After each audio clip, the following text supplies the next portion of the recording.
Boo. Hey everyone, this is Kenton Hornbeck, co-host of the BeckDeck podcast, resuming recording after a quick hiatus for Easter last week. I'm joined alongside Logan Decker as always. Logan, how was your holiday and how's everything going, man? It was good. It was a quiet holiday. Just got together with the in-laws, hung out with the doggos, and watched some of the March Madness for women's and the men's. And then this weekend, fantastic weather, 80 degrees. I played a full 18 yesterday. Not a good golfer, but it's the best golf I've ever played. Broke 100. Happy with that. But, yeah, just typical week, man. You know, it was nice to spend some time with the family and just relax and enjoy the good. I guess kick off, I don't want to say spring, but it's already starting to creep into summer down here in South Carolina. We kind of skip spring most years. Yeah, and for me, I'm getting brutalized by allergies right now. Just complete and total ownage by the season up here in the Ohio River Valley. I mean, I have not been able – if I sound nasally to everyone, this is the best I can do, literally. I bought some Flonase the other day, if you're watching this on YouTube, and I've been using that. That's helped, but other than that, it's been really, really hard. So please excuse my sickly-sounding voice. But other than that, it's been pretty good. March Madness, finishing that up, that was fun. I ended up winning my bracket pool at work for the first time ever. We'll get into that in a second. But, yeah, at least the weather has turned pretty nice up here. But the allergies have just been brutal. I would recommend everyone, if you're not familiar with, like, the Ohio River Valley, like Lexington up to Cincinnati up to, you know, Columbus or whatever, if you're not from here and you don't want to deal with allergies, do not move here. Under no circumstances. I mean, it is one of the worst parts about living here for sure. Not even close. If you don't want to sound like you're wheezing, if you don't want to sound like you can't speak or breathe through your nose, do not move here under any circumstances. But besides that, it's pretty solid for the most part. Anyway, let's get into what we're talking about for the first topic, March Madness. So, how did you do in your bracket this year? Let me know. Well, I only filled out one, and I did have Michigan winning it all, so that was nice. But my Elite Eight kind of Final Four blew up on me because for whatever reason I never try to trust Duke, and I did it this year, and I paid for it once again. Obviously, my other picks was Houston, and I'm trying to remember who I had coming out of the other side there. But I did have Arizona coming out. So I got the right side of the bracket correct, and the left side just got obliterated. I should have knew that a team like UConn, especially with the guys that they have on their team and how they've been playing this year, should have been a little bit more viable threat on my end. And then in the other bracket, when it's like Houston, Illinois, and you know, I felt like that was the one that might have had, with Florida, might have had the most chance for diversity coming out, and that's what Illinois did. But, you know, the final game, it was, maybe I'm having some recency bias here, but I feel like the past few years with the final game, at least on the men's side for sure, is that it is, at least in the beginning, or both teams go on stretches where it looks like a defensive game, but it's more of neither team can get some stuff going. So at least there's some dry spells as we're playing on. In terms of the game itself there, you know, Michigan, I knew coming in, obviously they're one of the biggest rosters in men's college basketball, just in terms of physicality, height, you know, weight, size, speeds, and it shows with their points in the paint, outbeating UConn 36 points to 22. Neither one of them shot particularly well. UConn 31%, Michigan 38%. You know, UConn, which has done a really good job this season hitting their three-pointers, were only 27% on the mark. Michigan did even worse with 13%. So this was a relatively lower-scoring game that I think we've seen the past few years, and just that I can think of in memory. Wasn't a bad game. Not saying it wasn't. It was entertaining, but both teams struggled mightily at times, which I feel like, and maybe this isn't necessarily true, but I feel like the March Madness has its flair and most eyeballs on it in the first couple rounds, and then I feel like it kind of simmers down with the Final Four, the final game, even to the Elite Eight, and part of that I just feel like is, those first 2 weeks, or really the first week or so, it's like game after game after game, multiple games on, and that is the frenzy, the madness. And then it slows down a little bit. These teams get a little bit more of a break instead of playing on back-to-back days or within 2 days. It's like, all right, now we got to wait a week for the championship game, and I feel like it throws some of these younger guys kind of out of rhythm with that chaos there. But overall, it was a great weekend for basketball on Easter. Women's and the men's. Men's was a little bit more tightly contested, but it's a lot of eyeballs that weekend, especially with, in terms of baseball, I believe was just getting kicked off. I believe the first game opening day was Thursday that week, so baseball was just getting into the swing of things, so that's definitely pulling some eyeballs off of it. But for the most part, this is where college basketball is king, just because, it's the main event, and most sports are in the off season at this point, or it's in a basically early startup like with baseball. So it's kind of like, there's the interest, want to see how it starts, but it's if you're a basketball fan, like many of us, and most of y'all listen to this podcast, most of our listeners are college basketball fans over the NBA. So for some of them, basketball might be over for them in terms of this year. But yeah, it was, you tell me your thoughts on the game there. So regarding my bracket, I actually had 3 out of the 4 Final Four teams correct. I had Connecticut, Michigan, and Arizona. The one I missed was Houston. Like you, I had Houston in my Final Four. I thought kind of some exciting young guys, but also a veteran team, veteran coach. I thought that was going to be able to get them over the hump in that side of the bracket. Illinois, the European national team, or the continental team, I guess, rather, ends up winning. Pretty interesting. Illinois had not been to a Final Four since 2005 when they had Darren Williams as their best player. Really good team that year, and I thought it was cool they made the Final Four, even though I did not get the perfect 4 for 4. Then I ended up picking the championship game correctly. I had Connecticut versus Michigan. Both of those teams played pretty well for the most part in their Final Four games. And then obviously I had Michigan over Connecticut in the championship. They won that pretty handily, I would say. So all in all for a bracket, I mean, I've literally never done this well.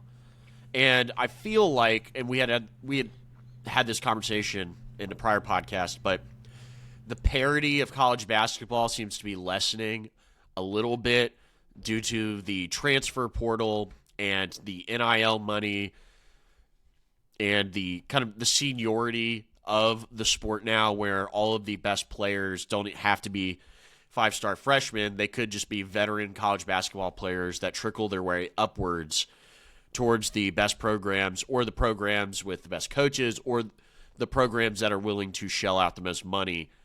So all in all, I think while it's a win for me personally that I was able to put together a pretty good bracket, I do think that it was an easier year to peg that Final Four, I guess.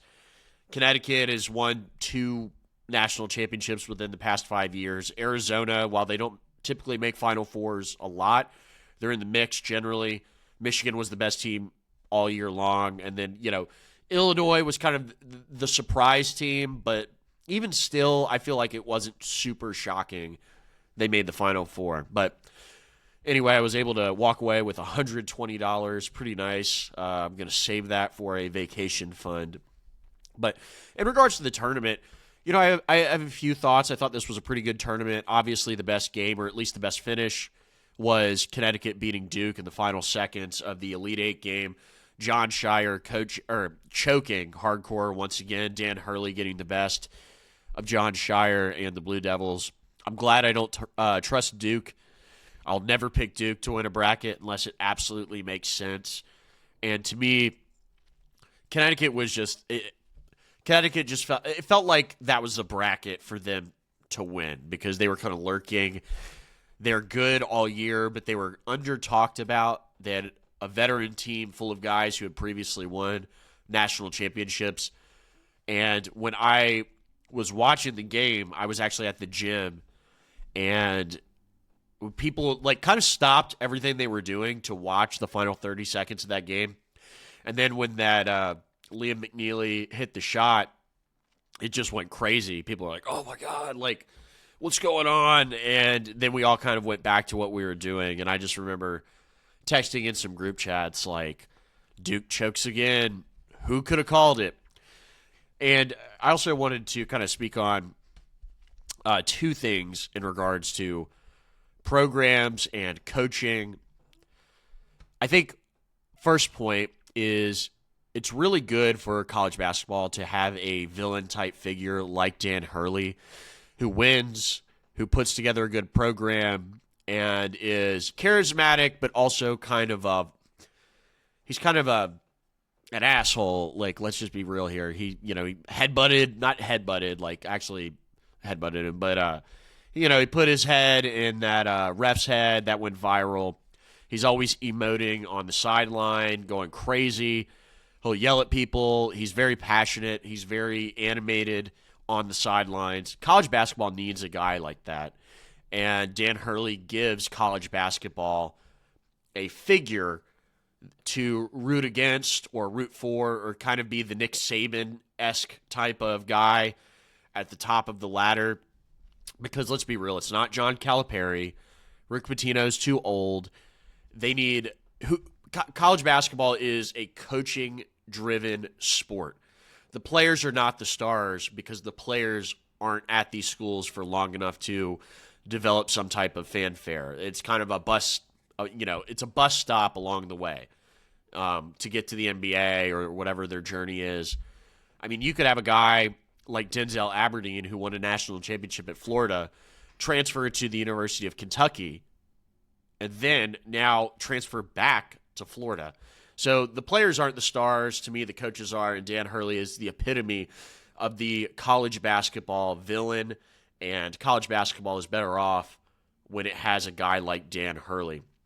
The other thing that, I was thinking about this in relation to the Michigan's program, Dusty May, also Dan Hurley at Connecticut, as opposed to the blue blood programs, obviously Kentucky, Kansas, those Duke, North Carolina.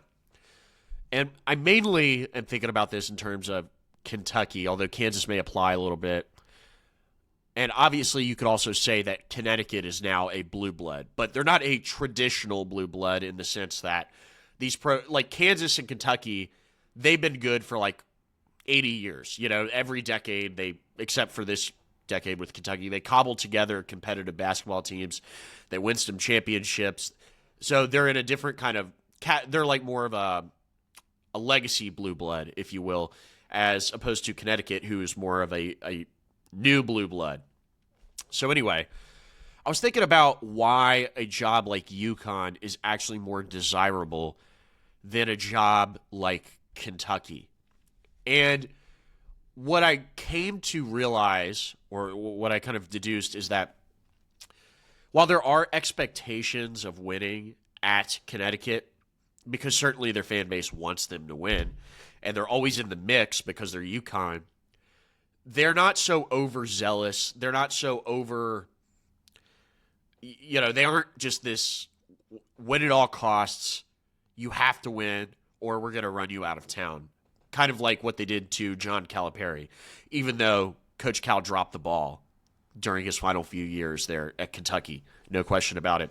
But they have expectations, but they aren't so high to create this toxic environment around the success of the program or the lack thereof if you're not winning.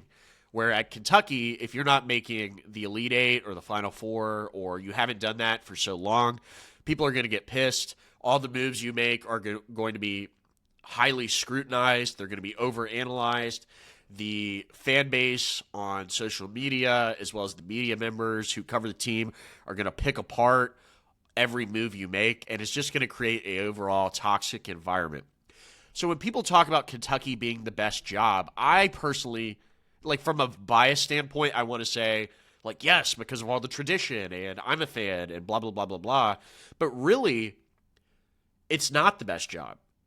And actually, I think some of the best jobs, maybe set aside Duke, but some of the best jobs aren't schools you would think of in like basketball tradition. I actually think, funny enough, because they were the finalists this year, a school like Michigan or Connecticut, those are the best jobs because they have enough money or support or whatever to field a competitive team, but the fan base that watches the team and consumes the product isn't so toxic to run you out of town when you're not doing well enough. And so you have this environment where, yeah, if you go to the Sweet 16 at Michigan, while some fans may be like, oh, they underachieved or maybe this or that, they're not going to get so upset to create like this toxic environment. So you can get away with doing that and still get paid a bunch of money and still attract a bunch of players and still have an NIL budget that is good to field a competitive team for next year. And you could do that for 10 to 12 years and also be regarded as probably one of the best coaches in that school's history. Certainly Dan Hurley is replicating the same thing at UConn. And so when it was Dan Hurley being recruited to Kentucky and UK fans were just like, well, we'll just pay him as much money as we possibly can, and he's got to come here because we're Kentucky. And we did the same thing with John Calipari back in 2009. It just makes sense because we're UK and we get these guys. And I don't think so anymore. I do not think so. And it's one reason why the similar kind of fan base, Alabama football got Kalen DeBoer as opposed to somebody else that maybe their fans would have wanted because of the toxicity surrounding the fan base. So these schools who have a lot of money, Illinois, Michigan, Connecticut to a lesser extent, but it doesn't have that, it still has the basketball tradition.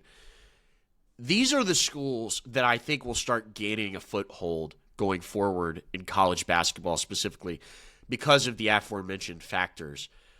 And so I really do think that Kentucky fans and maybe North Carolina fans a little bit, or Indiana fans, although they've been checked into oblivion, but Kentucky fans especially need to check themselves a little bit.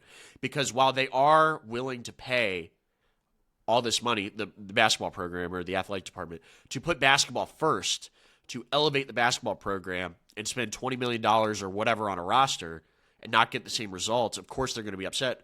But they need to take a step back and kind of realize where they are at in the landscape.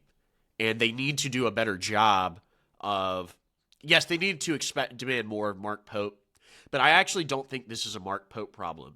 And if they fire Mark Pope, there's no guarantee after next year, if he doesn't do as well, there's no guarantee they're going to get somebody just as good as him, in my opinion. Because the reason they got Mark Pope in the first place is because of everything I just talked about. There's a reason why, maybe they get a Billy Donovan, and that's fine, although there's no guarantee he'd be a good coach anymore because it's a completely different landscape as opposed to when he was at Florida in like 2006 and 7 or whatever. He's been in the NBA for a long time. It's a totally different game now. But I just think going forward, a program like Kentucky has to kind of realize where they're at in the pecking order. And I don't mean pecking order in terms of legacy. I mean pecking order in terms of what kind of recruits they're going to be able to get, what kind of coaches they're going to be able to attract, and how that's going to play towards a brand of winning basketball. And actually, and this may be a little bit of a hot take, and then I'll pass it off to you and see what you think about all of this before we move into our next topic, is I think Kentucky actually made a really good football hire in Will Stein. And they're going to be competitive to get some like quarterbacks coming in here because if he's good, and I think he will be good because Oregon was good under him, I think if the football program, starts getting a little competitive, how much they're going to be willing to spend on basketball is going to lessen. And they're going to put that money towards the football program because why would you not? I mean, you have to do that. That is economically efficient. You have to do that. And what's going to happen is as more resources are diverted away from UK basketball and put toward UK football, even if it isn't, even if they're not going to win a national championship, they could certainly make a college football playoff if they keep expanding it. You're going to see these priorities kind of shift, and the basketball fans are going to get really upset, and it's not going to result in Kentucky going back to the Final Four or being competitive. It all rides on, Mark Pope or whoever is the coach at that point to put together a roster in a creative way, as opposed to them just throwing a bunch of money and legacy talk around to, improve. So anyway, I know I kind of went off on a tangent there, but I do think it's interesting to look at how the success of Connecticut and Michigan in this year's March Madness is kind of a blueprint, I think, for kind of the way people talk about these programs going forward. What do you think about all of that and my whole spiel there? I got to blow my nose. No, I think it's a really good assessment that you just made there, where some of these programs, Kansas, Kentucky, the bigger basketball schools will have this amount of tradition, does have a much different type of environment and expectations on it that you could overall say is, quite frankly, unfair, simply because of the demand from the fans and, recent to even long-term history, where it can allow potentially some more flexibility with other programs. Hey, you said Michigan, you said UConn. There's quite a few other programs. Houston is another program I can mention here. But some of these schools have done so well with navigating the NIL changes and the deals, whereas Kentucky, they're doing better now, but when they had Calipari, they were kind of behind on that step, and they, dug a little bit of a hole. They're building back up, but because of that, at least in terms of the SEC, now you're seeing the resurgence of Florida. You're seeing Tennessee basketball being really well. Alabama basketball, that was a joke 10 years ago. And now they're one of the toughest teams in the conference and will be for the foreseeable future. And it's funny because I think their success on basketball is because not necessarily that they've diverted funds, but Alabama has said, hey, we could probably invest more money, more resource into basketball from our football program. So when you're kind of saying, hey, we might see that diversion of resources to Kentucky football, well, that's in hope to get more money total to send it back to the basketball program.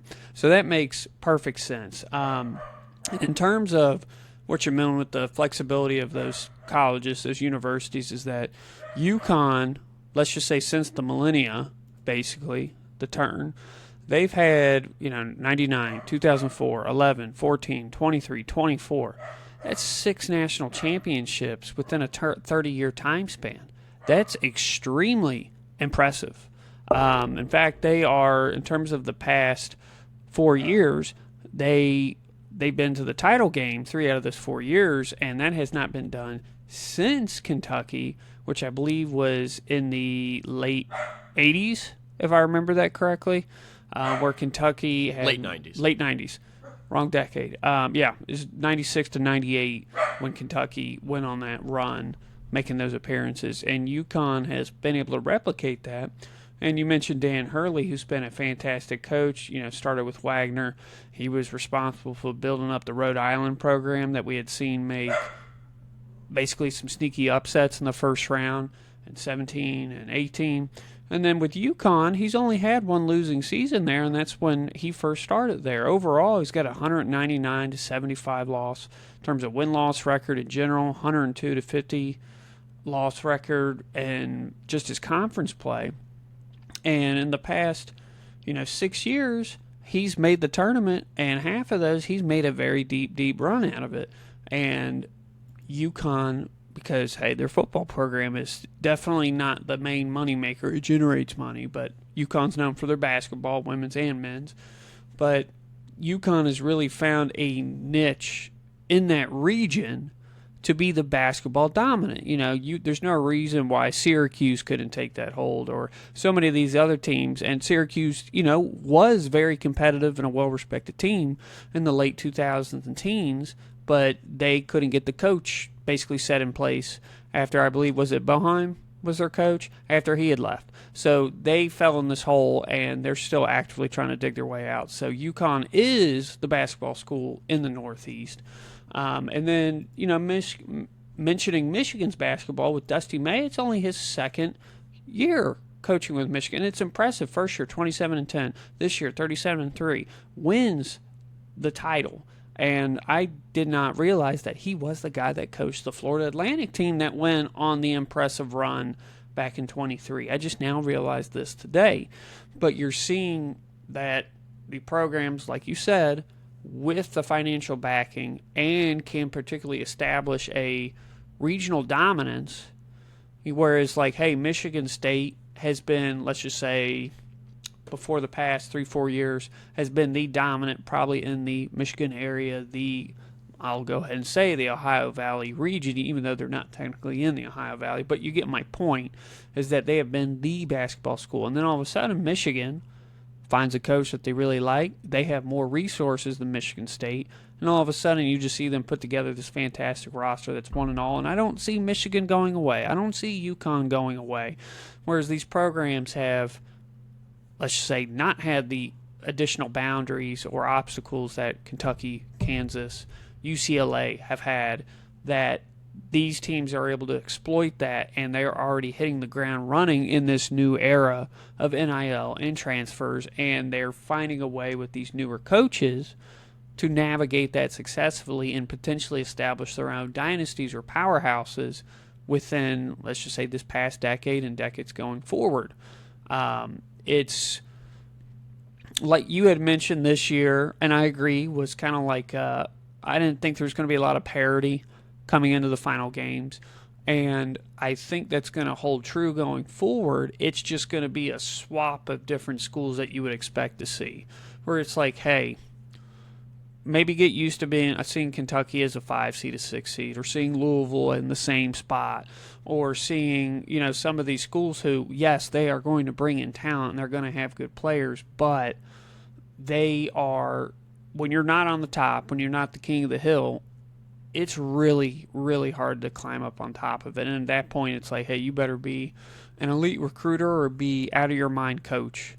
And that's where school like, let's say, St. John's with Pitino, how do they get a 5th seed? How are they always – it's the coach. They don't have the resources to compete with some of these other big schools, but they go the other direction where they allow a very, very strong, well-established coach build this roster up. And it is – their rosters are a little bit more set in concrete, where you're going to see the seniors, the 5th-year seniors playing on the team experience and whatnot. And not that you don't have that with other teams, but we just saw, and you know more about this than I do, I can't remember the guy's name, but arguably the best basketball player on the men's team last year for Kentucky, or I should say this season, is already deciding to transfer out, most likely because he got an NIL offer that he could not probably turn down. And we'll see where that leads into.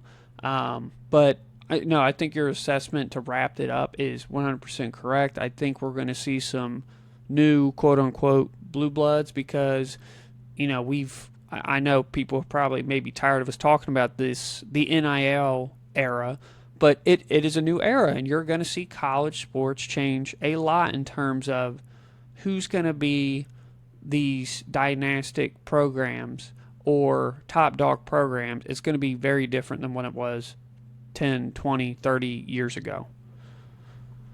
If money is the name of the game, then the University of Michigan is going to win every single time, folks. I mean, like I always say, the Big Ten is set up in such a way for this current era to have boatloads of success.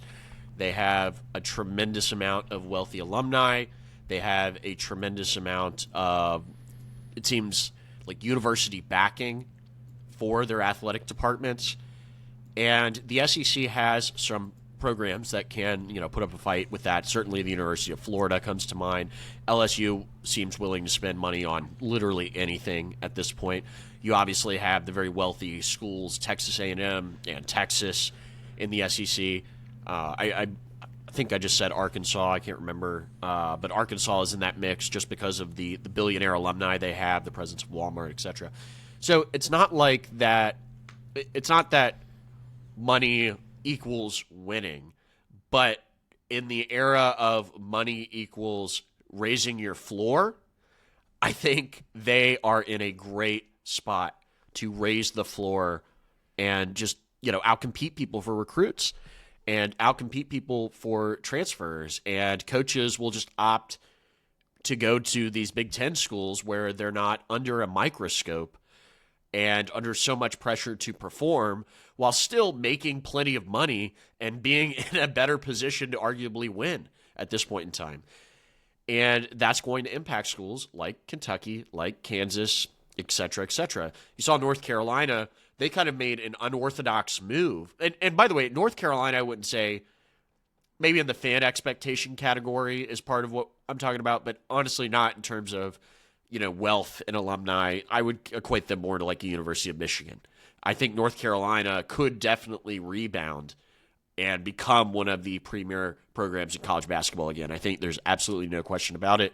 North Carolina just has to get the coach right. But you just saw they had an unorthodox move, hiring former Denver Nuggets head coach Mike Malone to be the head coach of the Tar Heels. He obviously won the NBA championship, I believe, in 2023. He doesn't have a lot of college basketball experience, if any. I didn't look it up beforehand, but it's going to be a swing. It's going to be a swing. We'll see how it goes. But I keep harping on this because Kentucky, Louisville, you could throw them in there too. Kind of these schools where the fans are so passionate, they're going to be the ones squeezed out of going forward if they do not figure it out correctly. Like, the fans are only going to keep getting more and more upset, more so Kentucky rather than Louisville, because Louisville's, still kind of sifting through what they've been dealing with for the past decade. But if you're a Kentucky fan, I would be pretty concerned right now. And it's not just about Mark Pope. Mark Pope is a fine coach. I don't think he would be my first choice for the job, but I do like him, and I think he's passionate, and I think he represents the program well. There's a lot of things he can improve on, namely in-game adjustments, falling behind too much in the first half. That was a big problem with this year's team. They don't shoot the ball very well, and then he doesn't do a good enough job recruiting, quite frankly. And I don't mean freshmen. I'm talking about guys in the transfer portal. He needs to have a coherent vision for how he puts together a roster. But with all that being said, with this landscape shift, that's what Kentucky fans need to be more worried about, is the ground is shifting underneath them. They kind of felt this in their gut with the Calipari stuff at the end of the year. They didn't, at the end of his tenure at the university, they didn't think he was doing enough to help usher Kentucky into the next era. He kind of just dug his heels in, kept doing what he was doing, and didn't end up winning any games in the tournament.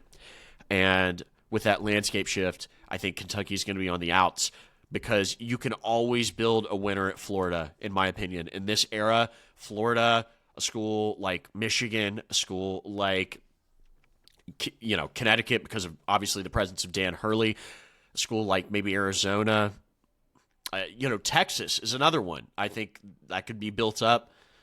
So if you're a UK fan, I think you need to take a good, long, hard look in the mirror and kind of understand the situation at play right now. And maybe shift a little bit of your focus towards the football side of it, where that could be a positive going forward.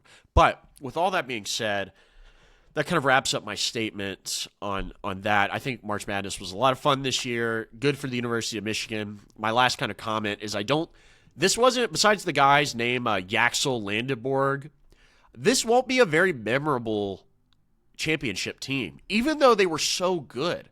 I don't think in 5, 6, 7 years I'm going to look back and I'm going to think, obviously, Dusty May is a great coach.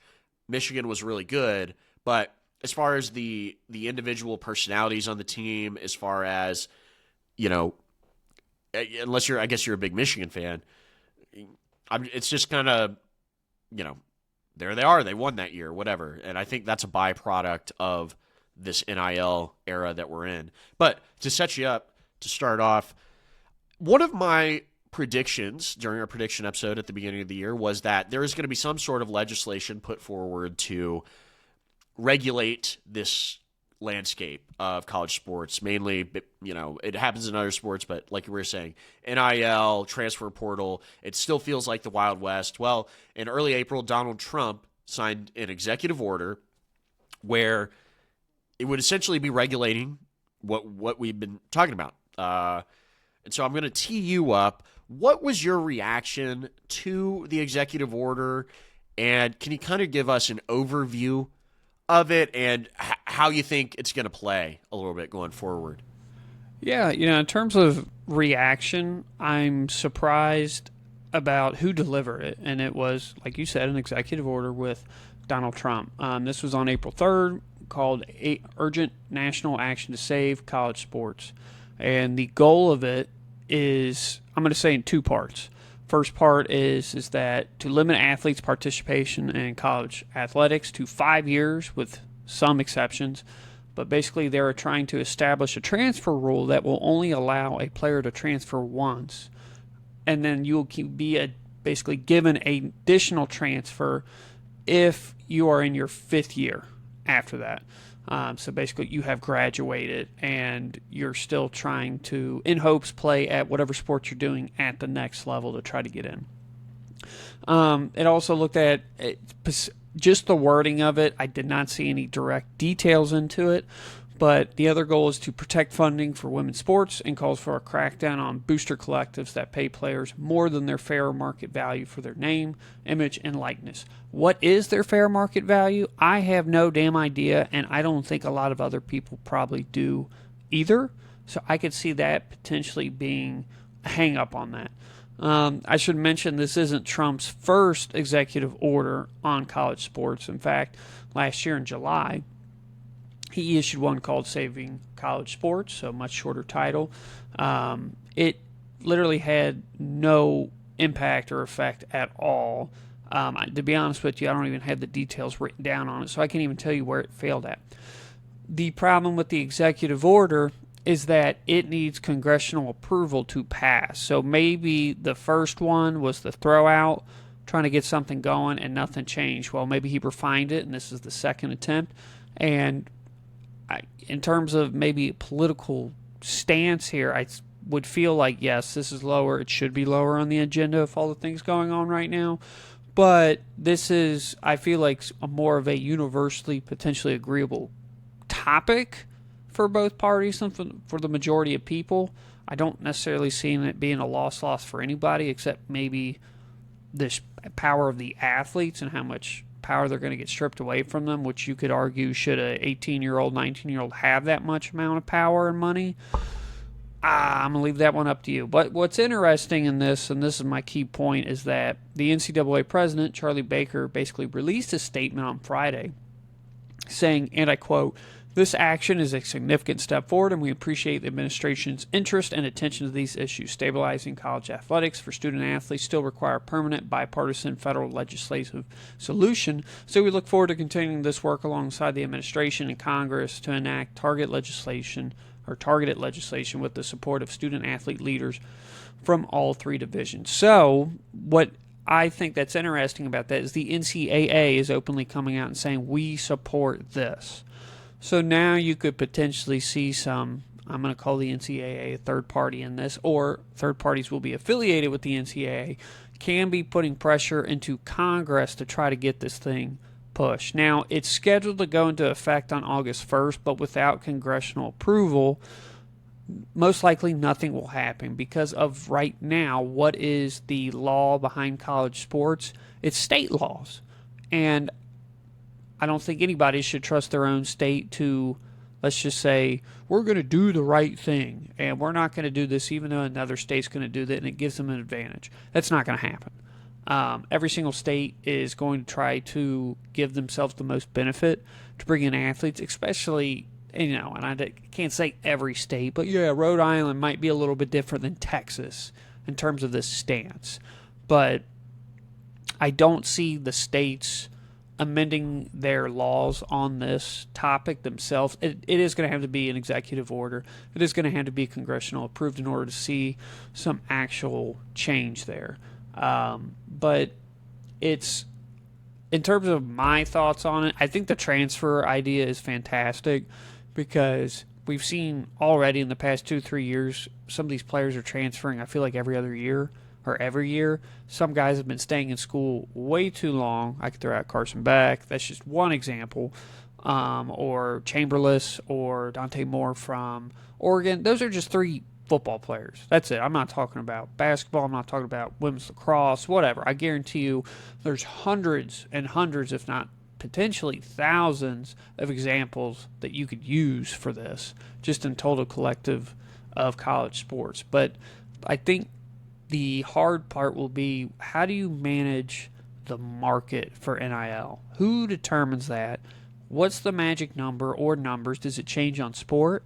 Does it change on years of eligibility left? I have no idea. That's the tough part. I feel like there could potentially be something passed. That way it could be held into effect on August 1st. Why did they choose that date? College football.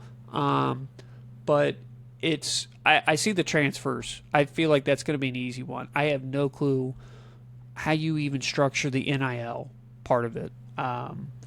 What's your thoughts on this? Because I'm pretty sure we probably have the same mindset in terms of the transfer rule and how that can significantly help stabilize some programs. But I don't even know where to begin with how you manage money coming from third parties anyway. It's not the universities that are paying these athletes. It's the boosters, it's the donors, and it's definitely, some schools have a little bit more on the scale than the others. So how do you manage this?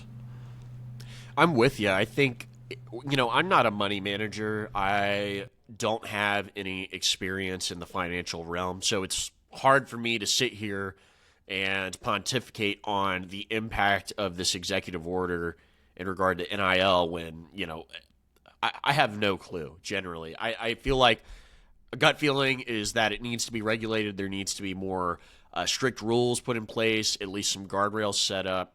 But like you were saying, the universities are not paying these athletes. It is the collectives, the boosters. And so, to me, if it was in-house, it would probably be easier for them to regulate this somewhat. However, because it's operating in this gray area, tangentially related to the university, but not, governed by it, it's kind of, it's still a little weird. However, I'm not anti-NIL. I really don't like seeing some of, personally, I don't want to see some of these athletes just get a bunch of money for just because they're college athletes. You know what I mean? But I think, and I'm talking about giving LaMelo Ball, for example, this didn't happen, but hypothetically, giving him $3 million just because he's entering college, or what would have went to UCLA or something like that. I'm not a big fan of that. However, I do think I do like that they can get paid. I like that somebody, say a University of Kentucky basketball player, could do an ad with Paul Miller Ford in Lexington and get paid to do that. I think that makes total sense. I like them doing ads. It feels like something that should happen because they were always some of these college athletes are the biggest stars in their cities. Why not let them do ads and benefit from their name, image, or likeness? So in that sense, I'm for it. But moving on to kind of the transfer stuff, I think this is the lowest hanging fruit. I think this is the easiest thing that a lot of college basketball and football fans will be excited about, because to me, these are common sense rules. And I think Trump has been criticized a little bit by some people for maybe overreaching a little bit on other stuff. But for the most part, I think this is correct. And given the 5-year window, you play 5 seasons. If the, of course, there'll be exemptions to that, and the NCAA will probably grant those if, on a case-by-case basis. But you get one free transfer. One free transfer. I think that's good.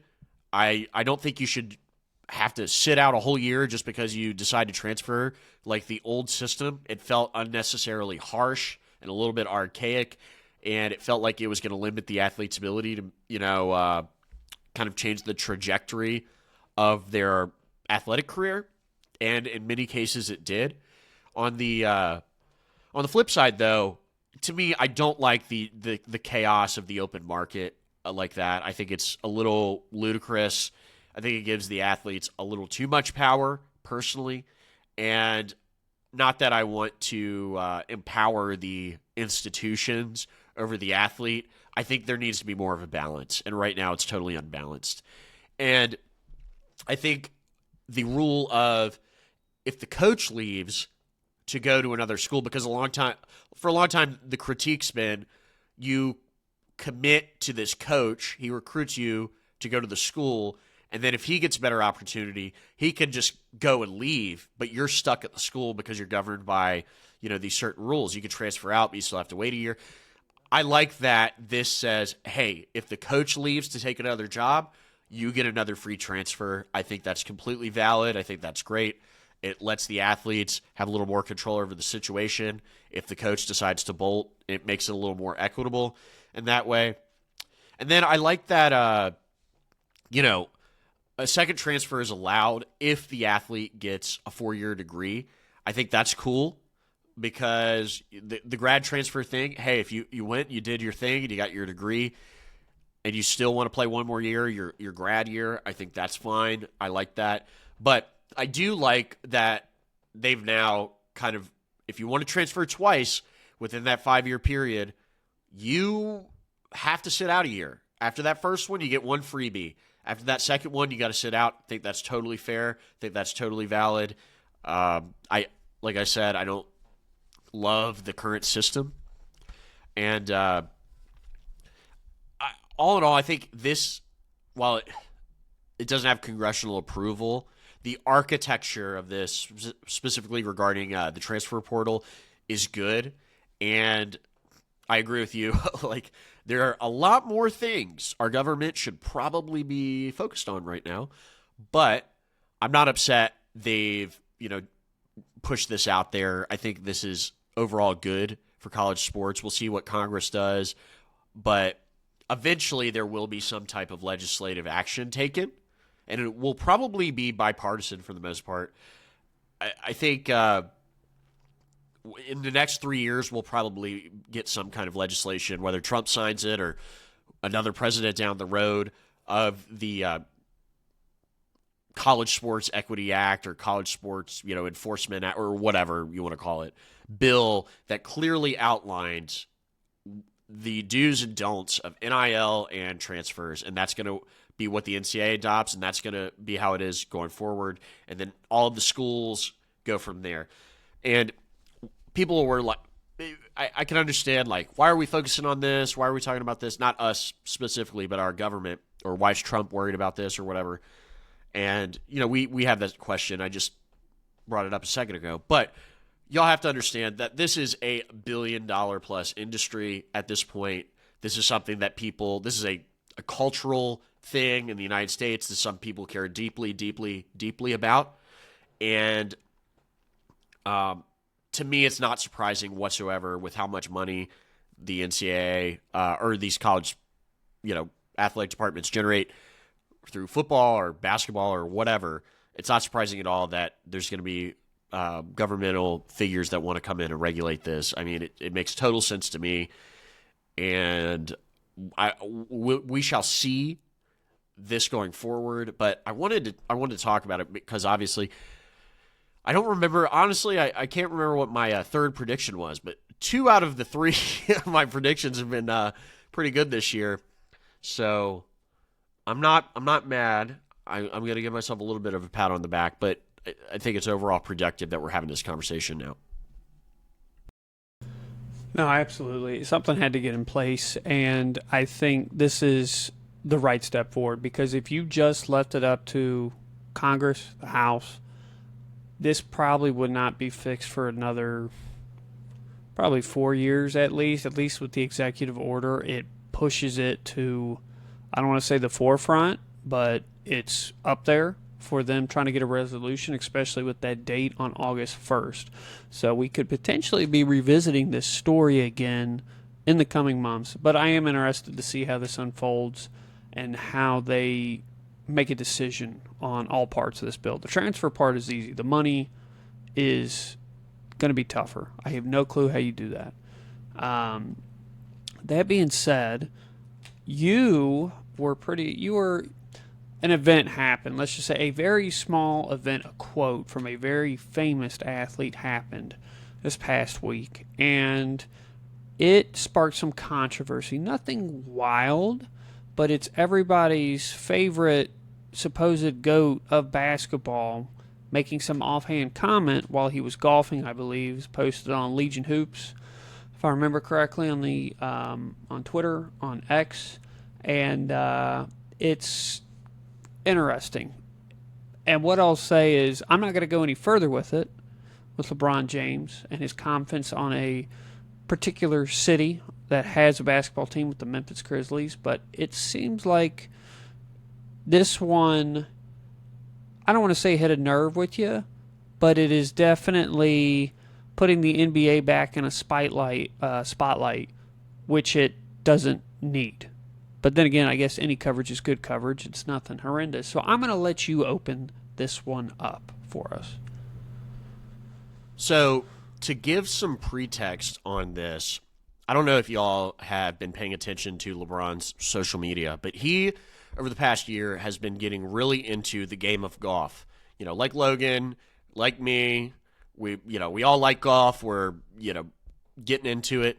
It's cool to see LeBron liking golf. And I think, from a fan standpoint, it's crazy to see an athlete of LeBron's caliber struggle with golf. You see his swing, it's like, man, that's even better than my swing. Obviously, he's got a lot more resources and time, so he's going to probably progress a lot quicker than we will. But with that being said, he's playing golf, and so he was in a YouTube video with a couple of YouTube golfers where they asked him what was his least favorite city to play in, or what city does he not enjoy visiting, something of that nature. And he said he didn't like playing in Memphis. And, he also said Milwaukee, but, Memphis was the one that got a lot of headlines. And then when, he later clarified the comments, saying that it wasn't a dig at Memphis or the people living in Memphis, but he was complaining about the hotel options, specifically mentioning the Hyatt Centric, I believe it's called. There may have been another hotel, but he said they should move the team to Nashville, and implied that they should move to Nashville. And so people got really upset about this, essentially attacking the hotel, the city of Memphis. It was kind of an unnecessary dig. He's golfing with these YouTubers. They ask him a random question, and he just brings up, he's like, yeah, I don't like Memphis, essentially. Shots fired. Shots fired. Now, before I I'll start my rant here, I guess. I'm not one to sit here and gloss over all of the problems facing the city of Memphis, okay? Memphis has a reputation of being a city where there's problems with gun violence, problems with poverty, economic strain within the city. We also, I'm just going to say it, Memphis is it's a black city for the most part, and Memphis is associated pretty closely with black culture, and obviously you have Beale Street and the blues, and it's got a pretty big hip-hop scene in Memphis, homegrown hip-hop scene, and that's a really big part of the culture there. And I think that goes a long way into, kind of showcasing the city on at least like a nationwide stage, in addition to the NBA team. So, but as far as like Memphis's problems, we're all kind of familiar with them. Memphis, St. Louis, Detroit, Louisville, a little bit. Like all these cities kind of have the same reputation in a way. So, regardless, Memphis, while it has its quirks or maybe even downsides, I've never been to Memphis personally. However, I've been to St. Louis, I've been to Detroit, I've been to a lot of these cities, and I'm not saying you need to go to certain neighborhoods and naively walk around, but I'm sure Memphis is a fine place to go. I think it's fine. I would go to Beale Street. I'd go hang out on Beale Street. I'd go to Memphis. I'd go to the Bass Pro Shops. And I know those are like touristy downtown things, but I'm sure there's plenty of places that locals go to that are perfectly fine for tourists to visit. And I'm sure you could have a lovely 4-day weekend in Memphis if you so choose to do so, or if you choose to do so. And LeBron, talking kind of on the basketball part of this, when he's first, like for LeBron being one of the biggest like black celebrities in the world and taking a shot seemingly out of nowhere at one of America's cities that is so closely associated with blackness just seems to be like in poor taste. I think that really made a lot of people upset. I'm just an outside observer. I'm just some white guy. I'm mainly talking about this in terms of, what I'll get to in a second, the hotel thing.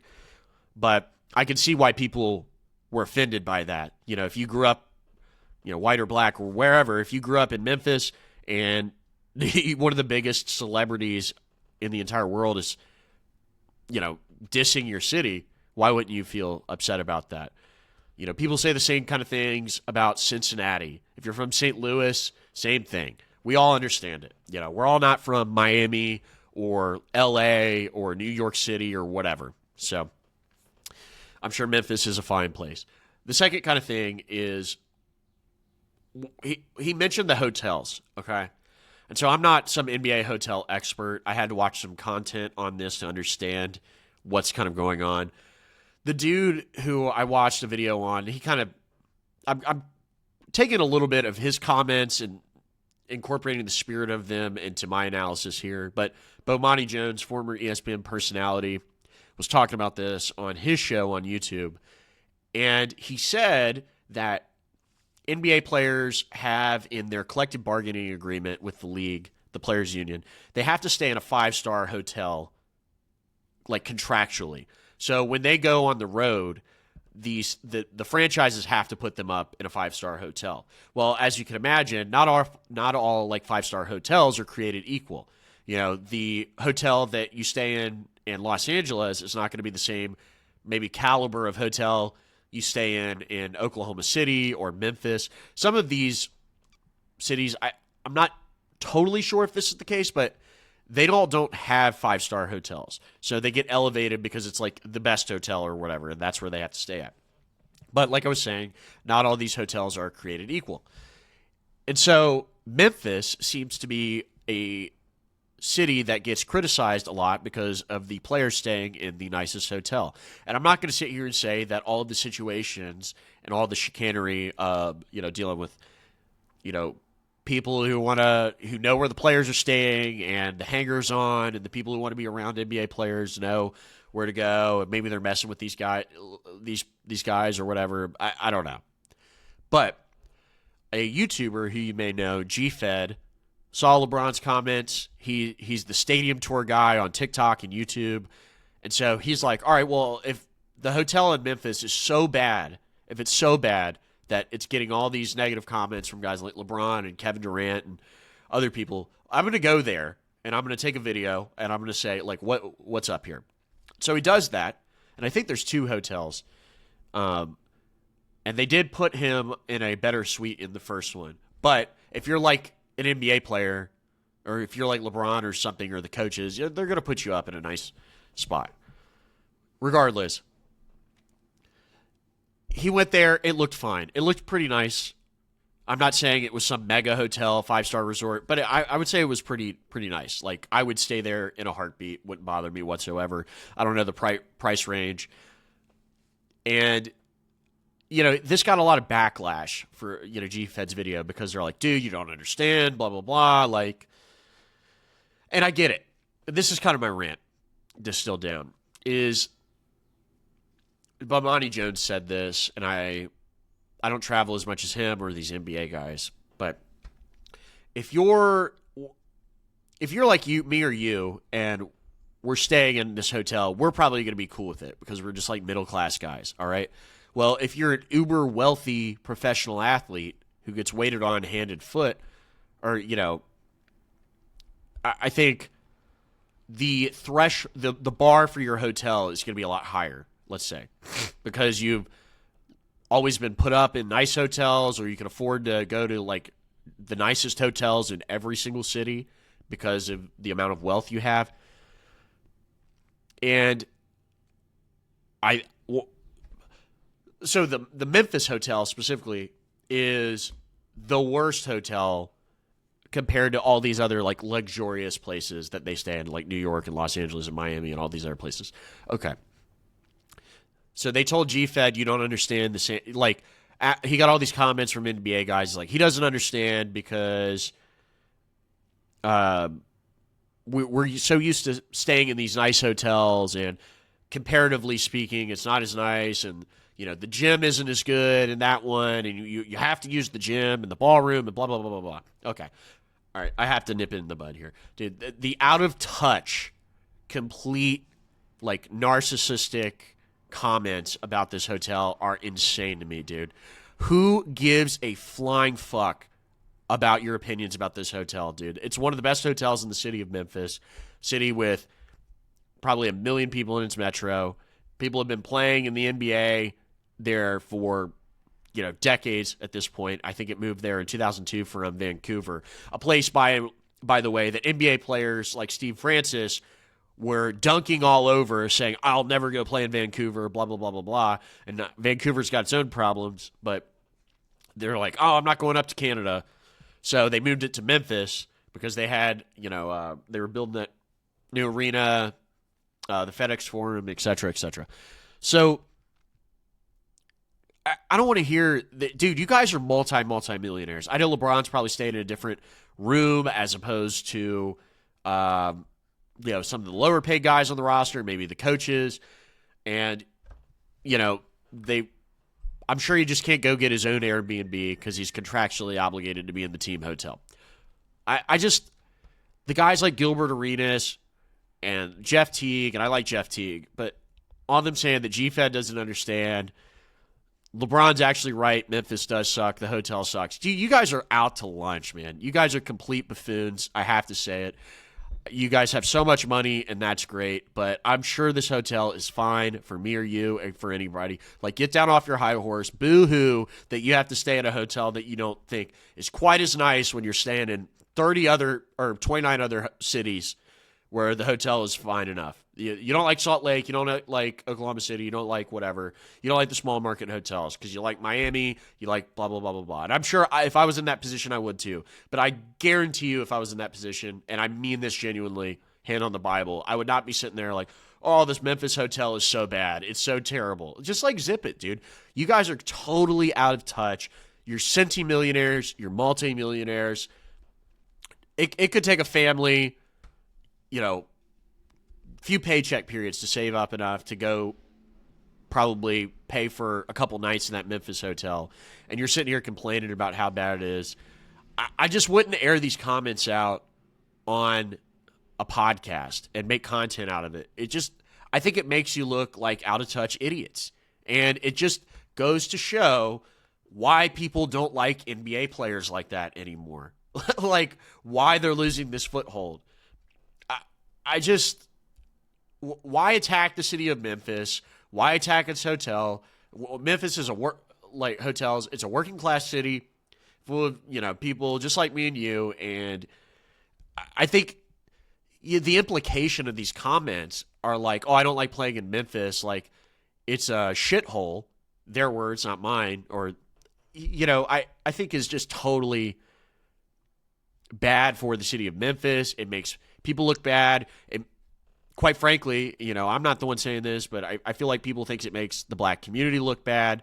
They're just throwing them under the bus for no reason. And I took offense to it, not because of more from the hotel standpoint and, being from a city like Cincinnati and going to these other places. Obviously you don't want to go to certain neighborhoods and walk around like an idiot without your head on a swivel. But for the most part, the regular areas, the touristy areas, or the places where people go, the places where the NBA players stay, it's going to be completely fine, and it's utterly ludicrous to just shots fired on all of them. I think people got maybe a little too much in an uproar over LeBron saying this. I think LeBron, he was being honest. If he didn't like it, he didn't like it, whatever. But I think he could have thought a little bit more before making these comments. And to the guys responding to G-Fed about how the hotel is like wholly unacceptable or why he doesn't understand, it's like, guys, you sound ridiculous, man. You literally sound ridiculous. And there's other athletes and other situations that don't get the same luxuries that you guys get. I'm sure the NFL players aren't staying in as nice as hotels because there's way more guys on the team. Maybe the same thing with baseball players. I don't know. They stay at the Hotel Covington here in Covington. That's a nice hotel. I've stayed there before. Maybe compared to a place in New York City, it's not as nice. But I don't hear MLB players going on podcasts and talking about it. So anyway, all in all, bad look. Bad look for LeBron. Bad look for the podcast bros, the NBA podcast bros, who continue to make themselves look like utter clowns at every single step of the way. The NBA podcast sphere needs to be severely whittled down. These guys do not have original takes, and they're kind of lolcows in a certain way for people to just dunk on all of the bad takes because they're so out of touch. It makes them look like idiots. Not that they're not allowed to give their own opinions, but hey, you can't go crying when people give you pushback to these opinions. I'm sure one day we'll get pushback on our opinions. People will dredge up this clip and say blah, blah, blah, blah, blah about me or you, whatever. But I think it's not cool to dunk on the city of Memphis like that. Shout out to the city of Memphis. I'd love to go there for a weekend trip. And I don't know. What do you think about this rant? I just, you don't have to grade it, but I just think it's just shitty to do this. And I don't understand. LeBron is a billionaire. He needs to check himself a little bit. No, I think you're accurate with where you're at. And, the one point I wanted to add on is just, I think LeBron was just kind of talking initially. He's playing golf. I wouldn't. He's joking about it. And then he had a chance, I believe, on another, whether it was an interview or another show, and he kind of doubled down on it. And that's when it kind of really sparked out.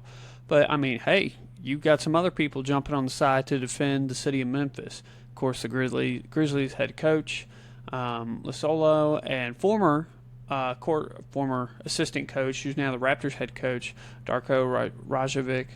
And then you also had, personalities, internet personalities, big in the sports world. Stephen A., Kendrick Perkins, have also come to the aid of Memphis. And there is no... when it's just the NBA players that are complaining, well, it's like, when it's compared to the other hotels, I'm like, yeah, it kind of makes you look bad. It doesn't matter if you have a good point or not. It makes you look bad. And in terms of Memphis, I'm like, Memphis is a shithole. You got to da-da-da. I'm like, first off, there's problems in every medium to large scale city in the U.S. 95% of them have the same problems. You go to Cincinnati, hey, there's good parts, there's bad parts. There's definitely some streets that I would not want to be on certain times of the day just because, higher crime rates, whatnot. And it's like, hey, you're a local, you know this. If you're not, then obviously that can be a little bit more dangerous. But that's not the point. You can't sit that as the biggest icon in your sport, and you can't be, at least while you're in the league currently, you can't be talking negatively about another city experience or anything like that. And you're right, you don't hear that from NFL. You don't hear that from MLB. You don't hear that. It's just the NBA that has this personality diva problem. And when you see it at the NFL, it's always like the money, or they're acting up, doing crazy stuff. And in the NBA, it's just nonchalant conversation like, oh, I didn't think that was a problem. And I'm like, 95% of the people that heard you say this comment I'm not saying they hate it, but they didn't think it was a great comment. Like, yeah, I know exactly what you're talking about. I'm like, they're still putting you up in the nicest hotel they possibly can in a city. And it's like, yeah, Memphis is a smaller market team compared to half of the league.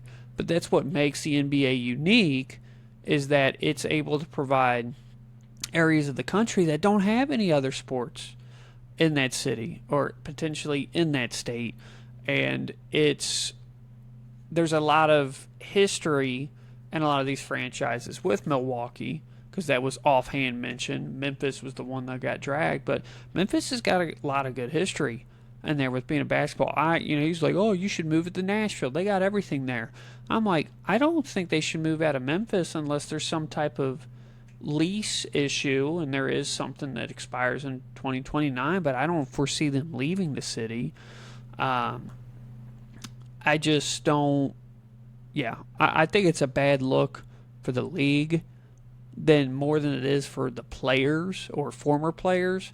But you can't have, can you imagine like Patrick Mahomes being like, yeah, I hate going to, let's just say before they moved to Las Vegas, I hate going to Oakland. It's a shithole. It's like, I don't like going there because they just don't take good care of me over there. It's a great way to get a whole city to hate you. That's for sure. And it's a great way to be like, well, even if LeBron in this scenario only named two, I'm like, what's your opinion on Utah? What's your opinion on, Oklahoma City? What's your opinion on, like, all these other teams? Cleveland. I'm like, if you're telling me, I'm like, Memphis and Cleveland, I'm like, there's not a huge difference in terms of, let's just say, environment or how large that city can be or how lucrative just how much money that city's bringing in. Cleveland was a fantastic point. Yeah, it's a bad look. I think you and anybody else who has a problem with it are justified in having it, because you can't have that. You can't have that. You know what? Jeff Teague wants to talk about it. Sure. He ain't playing anymore. The only time he's relevant is when he's on his pod. LeBron's the face of your league. Still at 41, however old he is. He shouldn't be saying that stuff. But can they stop him? No. Should they technically stop him? No, but it's definitely very short-sighted of him. But that's where LeBron is right now. He probably doesn't give a shit about anything because he knows he's on a near farewell tour with this. And he's like, my prime is past me. Like you were saying, it's in poor taste, and I think that's the crux of the issue here. Cleveland is... I've been to Cleveland. There were things I liked about it. There were things I did not like about it. I thought the infrastructure around the city was a little confusing. I also really liked the view off the lake, and I really liked going to the Rock and Roll Hall of Fame. It was a lot of fun. And, while I prefer Cincinnati and Columbus in terms of cities in Ohio, and obviously I'm biased a little bit towards Cincinnati, I don't reflexively hate Cleveland, and I'm certainly not going to go on a podcast and just drag an entire area that I've never been to, really, or spent an extended amount of time in. Now, I certainly believe that LeBron is allowed to share his opinion on certain things, but the way he goes about doing it, like you were mentioning, kind of flippantly on the golf course, with a couple of guys who are YouTubers who he doesn't even really know. He's just kind of hanging out. And yeah, we say things all the time on the golf course, that we wouldn't air out on a podcast. But he was making some content. He wanted it to be entertaining. He probably wasn't even thinking that much about it or thinking that it would create that much blowback. And, LeBron is a billionaire. He's worth a lot of money, and he's only going to make more money once he's out of basketball. But all the other guys, take LeBron out of the equation. Guys like Gilbert Arenas, Draymond Green, whoever, Kevin Durant's made comments in the past, Jeff Teague, whatever. It just makes you guys look so elitist and out of touch. It just... I don't really get it. This doesn't need to be aired out like that. And we were talking about all the problems people have with NBA stars nowadays. one of the issues that we've talked about is they don't feel very relatable. And it's not that NFL guys or hockey guys or baseball guys aren't, maybe divas or a-holes or whatever. It's just, I feel like they're not rubbing it in your face all the time. And the NBA guys will rub it in your face every single chance they get, even when it's unprompted. And I know negativity gets the most headlines, it gets the most clicks. So an offhand comment that's negative is more likely to get talked about by guys like us or talked about by guys like Stephen A. Smith or whoever. But the easiest way to avoid all of that is just don't drag Memphis. Don't drag Milwaukee. There are certain things about both of those cities that I'm sure are lovely. And I would like I said, I would definitely take a weekend trip to Memphis. I'd definitely take a weekend trip to Milwaukee. And just because we're middle-class guys doesn't mean we can't point out, or whoever else, whether you're middle class or, or you're rich like Stephen A. Smith or Kendrick Perkins or whoever, that you can't point out the absurdity of these comments because they truly are completely ridiculous. And like you were saying, they're taking the effort. They're putting you up in their nicest hotel. What do you want them to build, the freaking Venetian in the middle of Memphis and put you up in that? Like, do they have to wash your feet when you walk into the freaking lobby? Like, shut up, dude. Chill out. Don't trash people's hometowns. Don't trash cities in America like that. Even if they are, St. Louis, has a lot of problems. We all understand that, but St. Louis also has a lot of good things going for it too. I don't like that stuff. I don't care for it, and there's certainly no reason, even if he's had bad experiences in the past, there's certainly no reason to air it out on the podcast. And, my final kind of point is these podcasters are, the NBA has the worst content now. Like, people praise the NBA for so long about, players making podcasts, the new media that Draymond Green likes to say, the TikTok sphere, people on YouTube making basketball content. And there is a lot of good stuff out there. There's a lot of good creators. I know I've been a little critical of Jeff Teague's response to G-Fed, but I think Jeff Teague is up there with some of the best creators. I like his podcast. I like his co-host. I think they mean well most of the time. That doesn't mean I have to agree with every take they have. But there's also so many bad ones, like Gilbert Arenas, Rashad McCants, Brendan Jennings, all those guys. Horrible content. I think, Paul George's podcast is not very good. It's toxic. People have soured on these guys because of the content they've been making. And it just creates drama, and it's ultimately not good for their brand. There's going to be a point in time where people just openly associate these guys with, being out of touch or negativity or, whatever, when the whole reason why people watch basketball is for basketball.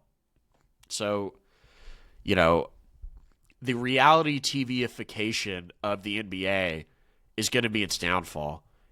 And we are currently watching its downfall right now. And comments like these just perpetuate the feeling that everybody already has towards these guys. And if they're not openly hostile toward them, sports fans will just have apathy toward it. And that's also something that's not good for basketball. But anyway, that's my 2 cents on this whole thing. I don't know if you have any other comments, but I can tee up for the Jalen Hurts thing. So moving on to our final segment here is, we all know Jalen Hurts is a polarizing quarterback, okay?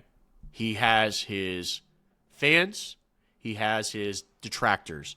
He's the quarterback for the Philadelphia Eagles, one of the most polarizing franchises in all of sports. Their fan base is very hypercritical of people who root against the Eagles, and they also like to scrutinize the Eagles players and coaching staff every chance they get, right or wrong. This isn't a comment on Eagles fans. They just hone in on that kind of thing. And so Jalen Hurts being the quarterback of the Philadelphia Eagles and having some level of success even winning them a Super Bowl and then playing really well in another Super Bowl previously that they lost, but then going out there in the regular season and not like dominating and getting also paid this contract that is, fairly beneficial for him, has led to people, questioning a lot of different stuff. So that's the backstory on Jalen Hurts. But you read this article on ESPN, I believe it came out on April Fool's Day, that kind of went behind the scenes of into the Eagles locker room, the coaching staff, and just talking about Jalen Hurts in general and how he impacts the Eagles locker room. What's your take on all of that? And yeah, it was on that April Fool's, I could tell it was a slow sports day, because this article and people reporting on it and discussing it literally on ESPN from get up all the way until the evening was every segment had this article on there. And not even just ESPN, because you're like, oh, it's the own people, with Tig McManus and Jeremy Fowler, who are ESPN writers, but Fox had it, NBC Sports had it. This was a big, big topic, and part of it is just because I think it's Philadelphia sports, and that definitely plays a big point of it. But to summarize the article is that it is, for the most part, it is a Jalen Hurts hit piece, and it's a lot of direct quotes that are pulled from anonymous sources supposedly within the organization. I say supposedly because you can't confirm it, but I do think this is within the organization.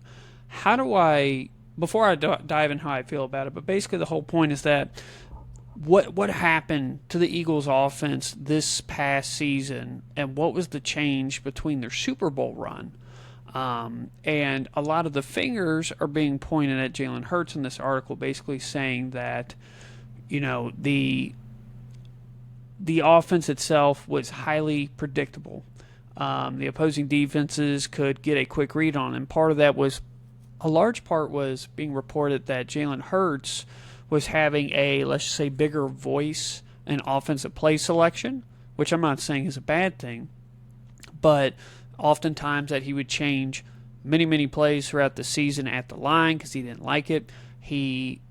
Unless they're doing the tush push, he absolutely had a disdain for lining up under the center.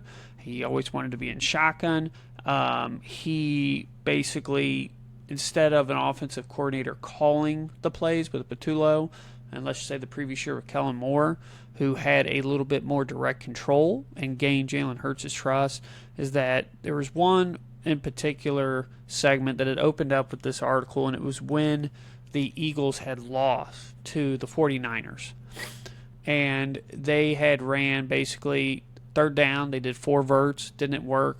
Hurts comes over. They're trying to convert the 4th down, and it's basically the head coach, you got Patullo, the offensive coordinator, and Hurts. And they're like, well, what do you want to run again? And he's like, I want to do the same thing, 4 verts again.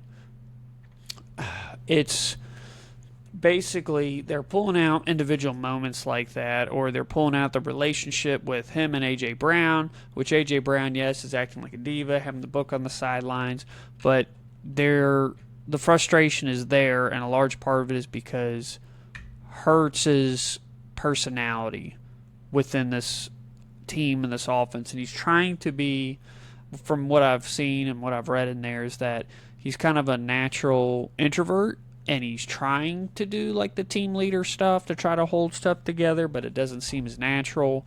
And part of this, and I'm kind of indifferent on it, where it's like I think there's some good points, and I also want to make good points about Jalen Hurts and defense of him, because this is not a guy that's like going out doing crazy things or talking a bunch of things. Like, he's a very well-reserved guy, and the only hate that he gets is on his on-field play. It's never anything off the field. But since 2020, in terms of offensive coordinators, Doug Peterson, he had Shane Steichen, your head coach, for 21-22. He had Brian Johnson in 23. He had Kellen Moore in 24. Kevin Patullo in 25. And then he's had a different offensive coordinator for his entirety of his collegiate career as well, whether that was Alabama or Oklahoma. But basically, I think just because of the history of his coaching carousel in his professional and collegiate life is that he has not been able to trust an offensive coordinator because he's never had the time to build a relationship with them, a working relationship. And so Jalen Hurts has become quietly this Aaron Rodgers type of manipulator on the field where he will disregard play calls. He will change calls there. Even if it's not this call is a good call, he will change it to his personal preferences. And he's getting a lot of flack for it. And part of that is, in his defense, Saquon Barkley did not look the same last year. So the year before that, I believe it was like Barkley had 17 runs of 20 or plus more yards, definitely, a big hitter. And then last year only had 3. And I could sit here and say, well, I think a big part of that, probably in terms of limited success for Hurts and Saquon Barkley, is that, hey, Lane Johnson was hurt a good part of the year. Landon Dickerson was hurt a large part of the year. They didn't have those injuries before. That offensive line was hurting. In terms of Jalen Hurts' stats, he still threw for 3,200 yards, 25 touchdowns, 6 interceptions. So statistically, he didn't even fall off the face of the earth. If anything, he had better stats than the previous year on the Super Bowl run. But you could definitely tell that offense was trying to be ran through Saquon Barkley, and this year they just couldn't do it. And part of that is the offensive line, and definitely Barkley not being able to break off long runs, so his stats had to improve because they had to pass more. However, what they're saying is that Hurts is being so particular in calling his own plays or making changes, doing a dagger instead of a slant, whatever it might be, is that the defenses were really quickly able to pick up on these tendencies. So they would purposely play a specific zone, whether that's a cover 2 with, a spy, whatever it might be, and it limited what he was able to do in the passing game. And we also didn't see Jalen Hurts try to take advantage of the running lanes either. Part of that is because pressure was increased, but they wouldn't stack the box that they used to because the Eagles couldn't run it effectively, and it was long in terms of down and distance situations that they really had to rely on Hurts' arm, which is not, quite frankly, his strength, in my opinion. He's a good passer, but he's a better runner than he is a passer. I've always said this. And a big part of what they said is that when Kellen Moore was on the field, or not on the field, calling plays back in 24, the Eagles ran like 279 plays with motion during that entire season. That was 11th most in the league. And Moore brought that with him to the Saints. And he ran 373 motion plays. That was 6th in the league. And the Eagles ran 237, which was ranked 26. So you see this disparity, and the reason why, for some people, anybody that's listening, why is running a motion so important? And the NFL, if you're able to run a motion, you are forcing the defense to show their hand, whether it's a zone coverage, whether it's a man coverage. You have to make the defense adjust, and that allows the quarterback to make an extra read with that 3 to 5 second motion movement there. And they just didn't have it.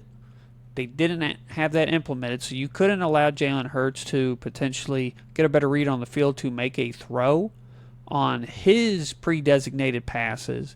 So he had limited information. He changed plays. It just created chaos within the basically the offense there.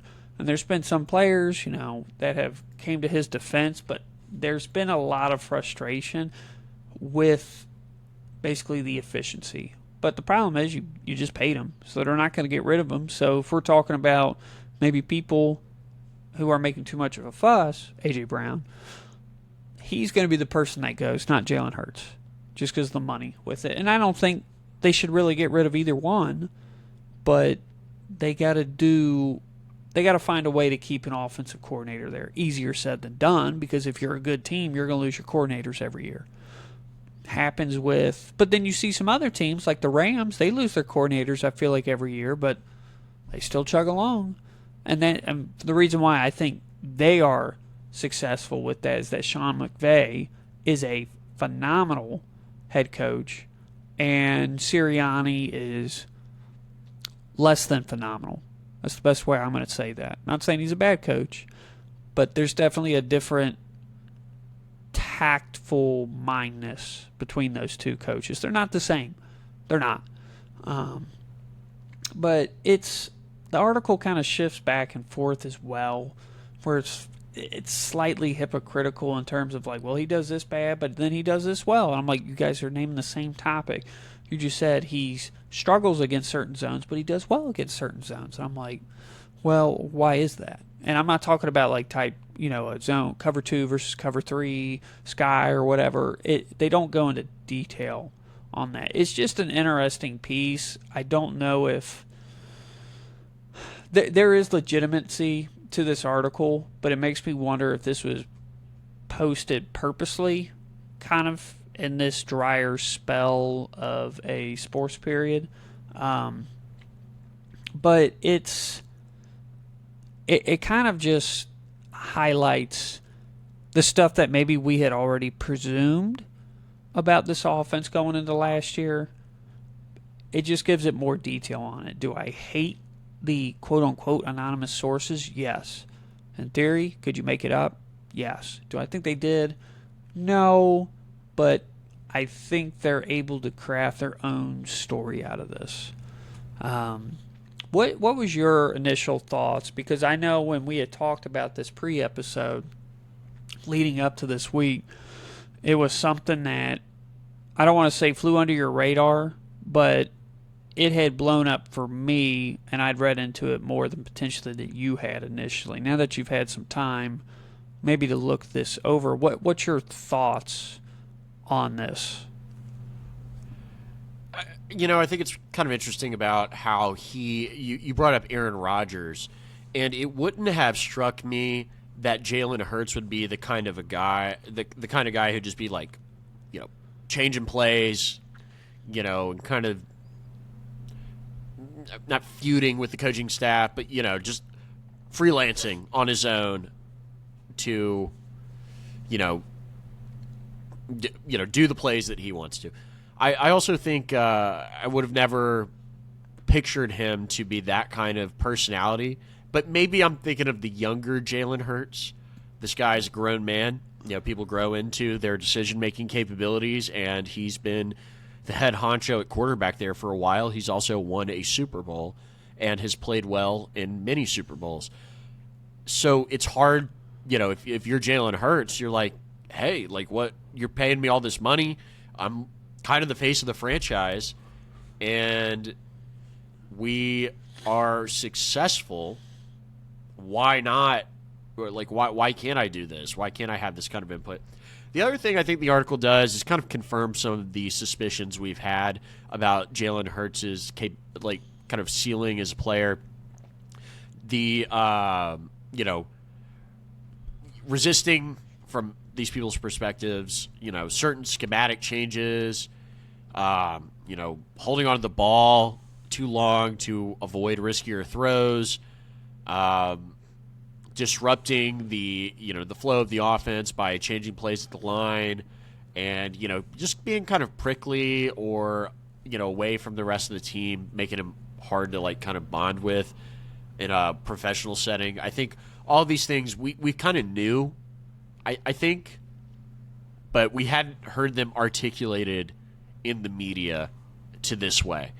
And at this point in time, the fire is coming from inside the house, and so now we're more likely to believe these critiques of Jalen Hurts. And again, like I said in the intro to this, he's a polarizing player, and he's not polarizing because of his off the field conduct. He's polarizing because of the way he plays the game and what it kind of means to be a quarterback, and what does success at the quarterback position look like.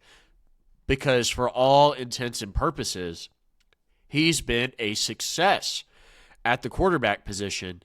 They've won a Super Bowl and played in another, and yet people, fans, coaches, teammates, executives, whoever, sources from around the league, think that he has not been performing. Like, they think he's limiting the success of the Eagles in some ways. And I kind of agree, and I kind of don't. I don't really know where I fall on this specifically, because I do think he's really good. I actually think he's underrated in some ways, and I think his limitations are maybe harped on a little too much. However, it is going to limit your team when your offense becomes too predictable. And that going forward, if you want to continue to win games, you're going to have to find ways to either improve or adjust or become more unpredictable. And if they don't think he can do that, well, then we'll see this year if he's able to gain another, big contract, or if they're going to have to trade him and they're going to, move on from him, whatever. I do think also that, Jalen Hurts, the way he plays, the offensive coordinator thing can't really be understated because, like you were saying, if you're going to be a successful football team and be good on offense, your guys are probably going to get poached. Your coaching staff is. And so now they're on offensive coordinator Sean Mannion, and I actually think he's probably going to do a pretty good job. I would be bullish on his ability as an offensive coordinator for the Eagles. And, last year, Kevin Patullo, he wasn't the guy, so they got rid of him. The year before that, they had Kellen Moore, who is now the head coach for the Saints, won a Super Bowl with them, big success. And so when you have that kind of it's obvious, but it's just so it's kind of like a sports trope in that if you're not able to maintain some kind of continuity on your coaching staff because you're so good, then it's going to ultimately, negatively impact you down the road if you can't continue to find a guy who is just as good as the replacement level or the guy you just replaced. You've seen it with the Chiefs on not the coaching staff, but more so the players they have on defense, the wide receivers. They were able to get away with it for so long, and now they've started to struggle. They've not been as good as they generally were, and people are pointing to that. If you've won so much and all your guys get poached to go somewhere else and make more money, then that's going to impact how good you're able to be going forward. With all that being said, though, I'm kind of on Jalen Hurts' side right now, and I don't mean the locker room stuff. Strictly as a quarterback, I still think he's a little underrated, and I don't mean that the critiques or the criticisms about him are incorrect, nor would I say that if we're playing some like blind game and you're like, who are you going to choose going forward? Jalen Hurts or Justin Herbert? I don't know if I've been critical of Justin Herbert too. I still may.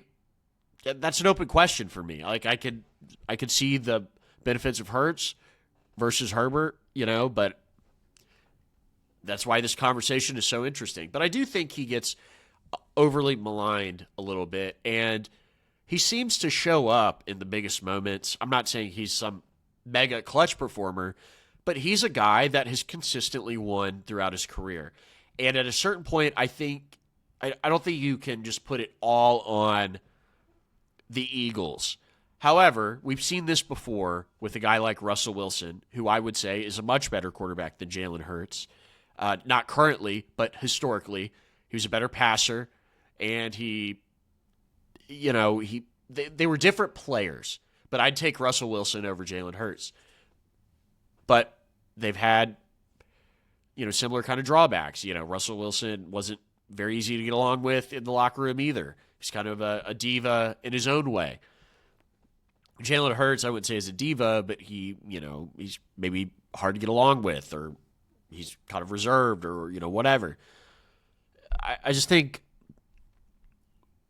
he doesn't get enough credit for the success of the Eagles, and it's unfortunate because I can't remember a quarterback and his impact being litigated in real time like this. It feels so negative too around people talking about the game he plays, and not football, but the way he plays quarterback. When I don't really get it. Maybe the Eagles thing has a part to do with it, but why Jalen Hurts specifically is such a lightning rod for quarterback analysis still kind of beats me. But that's kind of my thoughts on it. It did fly under the radar because I've been watching a lot of baseball, and I was watching March Madness. But as we get back into the swing of things, I'm sure this article, especially toward the start of the season, is probably going to resurface, and we're going to be having these conversations again when these quarterback lists start to come out. Yeah, absolutely. It's I think we're on the same mindset there where I think Jalen Hurts has been unfairly critiqued throughout his career. And I think a large part of that is just because he's with Philadelphia. It's for the most part, he makes the right decisions. He puts his body on the line when he has to. He has made some phenomenal throws in his career. So it's just an interesting part of this, and I don't know if this is purposely for the people that is leaking this stuff. What would be the goal behind this? Is this trying to get maybe Jalen Hurts to change from external pressure, which I don't think is a great idea? Is this trying to potentially, I don't know, try to get him, if we don't see or they don't get the success that they want to see in the next few years? Are they trying to set up the table for a potential move? I don't know. I really don't understand, and that's why when this article came in, everybody was talking about it. I'm like, this is a really odd time for have this brought up. Is this trying to prepare, the smoke and mirrors? Like I've said, hey, if AJ Brown's getting moved, it's going to be June 1st. Is this something to do with it? Is there going to be another article coming out that's maybe going to talk more on the AJ Brown part? I don't know. I have no idea.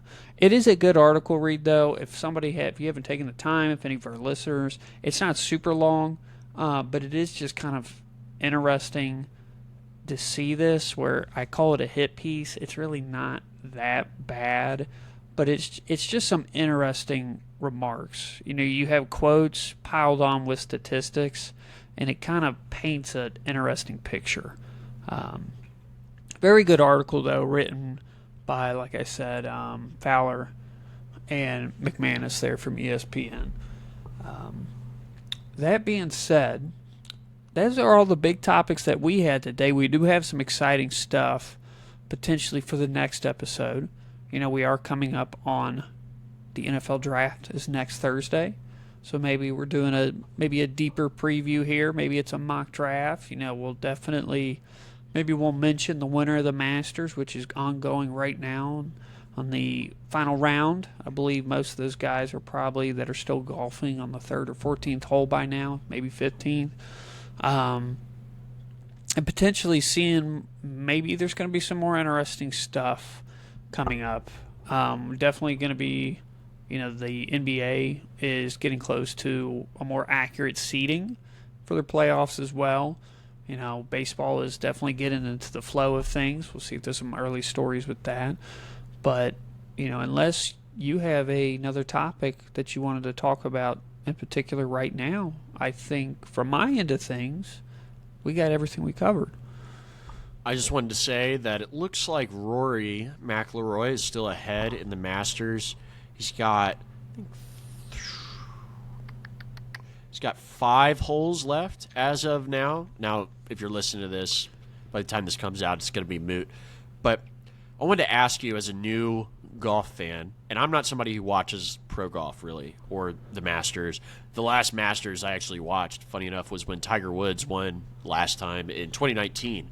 That was the only time I've ever turned on golf to be like, oh, I want to see this kind of thing. I like playing golf, and I think the Masters is cool. I have nothing against watching golf for people who like to watch golf. It was just never really my thing, I guess.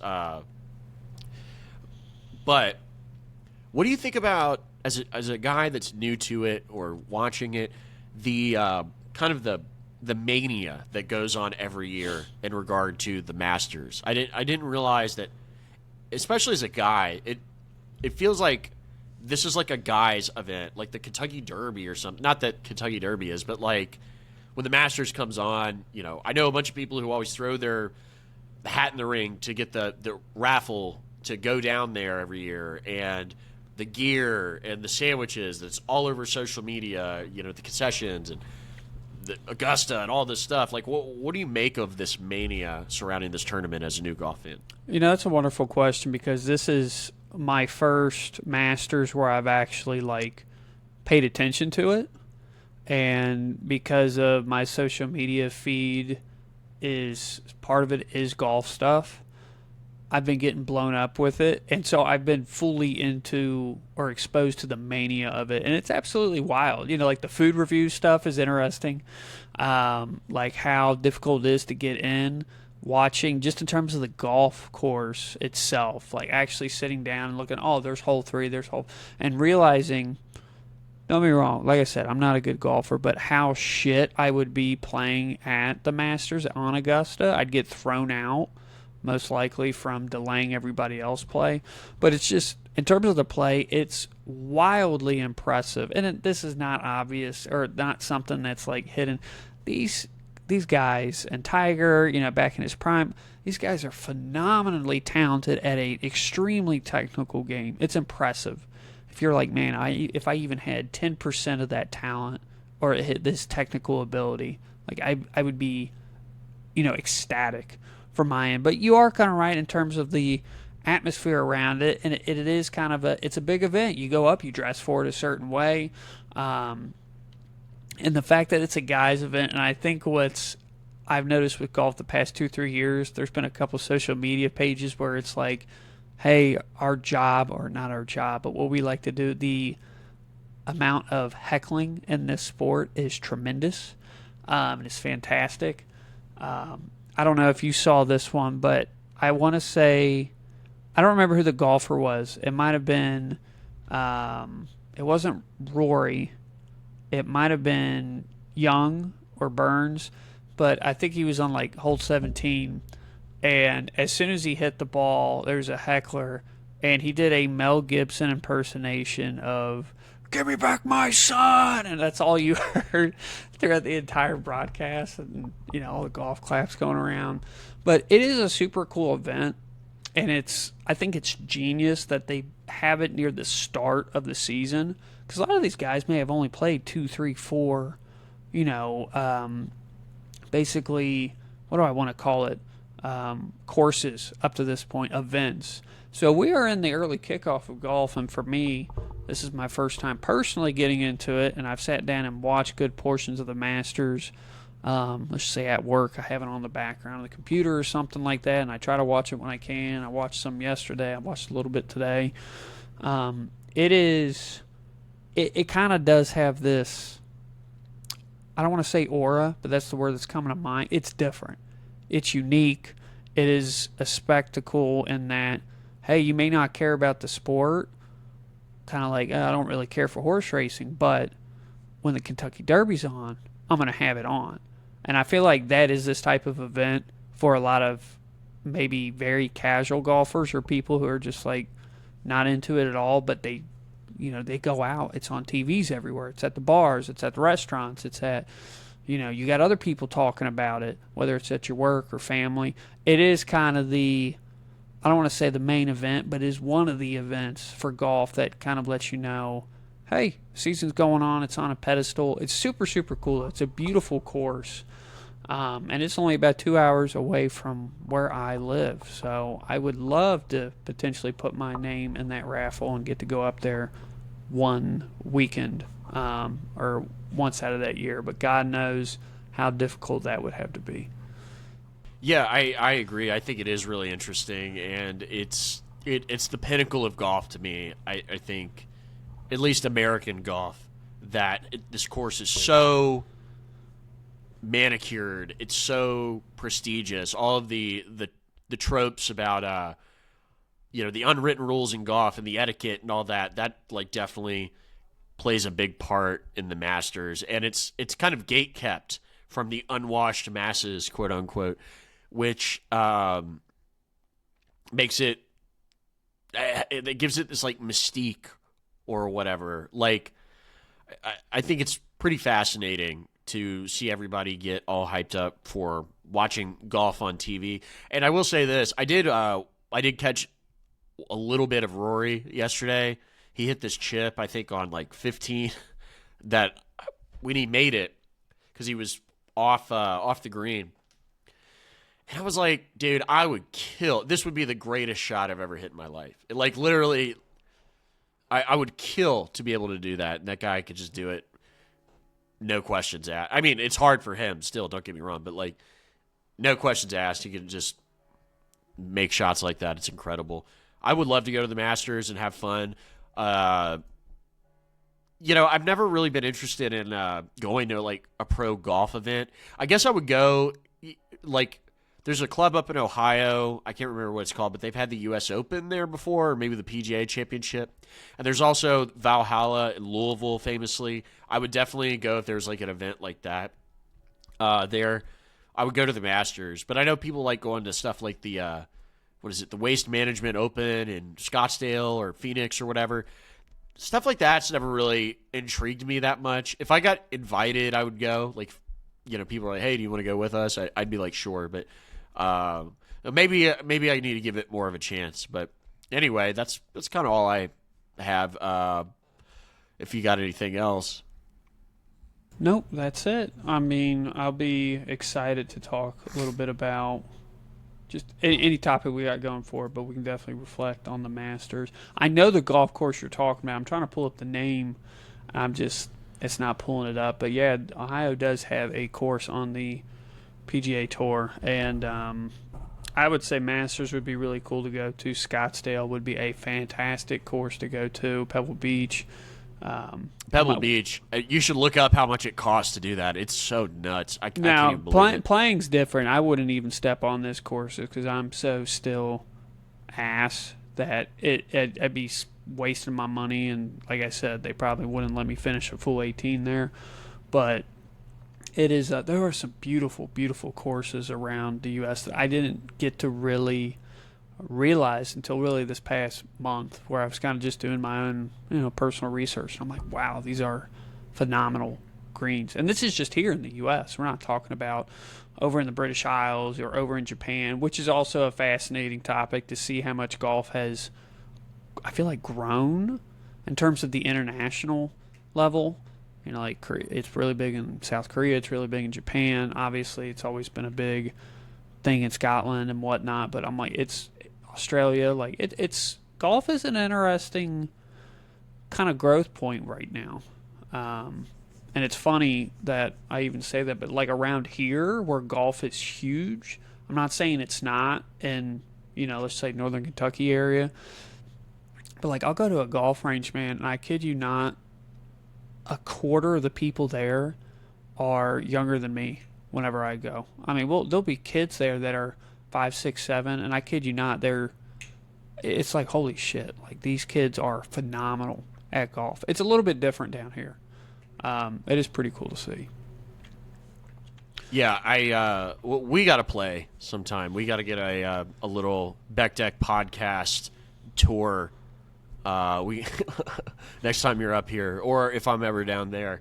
But with that being said, everyone, go ahead and subscribe. Go ahead and share this with your friends and family. Share it on social media, whatever you want. We're going to be back here next week, and we're going to be producing some more great content for you all. So anyway, stay out of get some Flonase if you need it, and I'll see you guys next week.